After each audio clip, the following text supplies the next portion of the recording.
Сәрсенбек қанша ақша алса да ақталып кетіп отыр. Қарғаның көзін шұқымайды. Өмір бойы біздің Шымкент қаласында полициялар адам өлтірсе де, ақша алмақ тұрып адам өлтірсе де ақталып шығып кетеді. Не десеңіз, ол полиция. Шымкентский вариант. Қазір тікке Шымкентский вариант болды. Дәлелденіп тұр дейді. Судьяның өзі айтып отыр. 190-шы баппен дәлелденіп тұра, бірақ та Сәрсенбек ақталып шығып кетті. Дәлелденіп тұр дейді.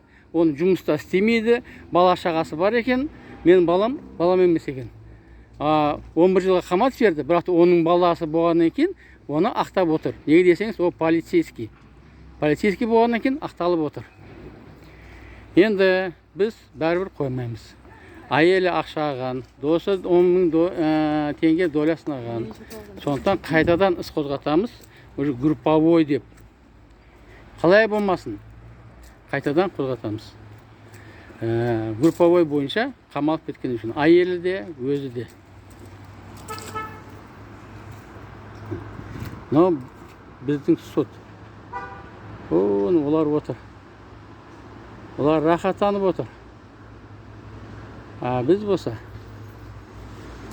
жазаланып отырмыз. Біз жазаланып отырмыз. Баланы 11 жылға қаматып жіберді. Бірде-бір дәлелдемес. Бірақ та ол ақталып кетіп жатыр. Біздің полицейскийлердің істеп жатқан ісі. Сіздің түсіндіңіз бе? Біздің іс. Міне, ақталып отыр.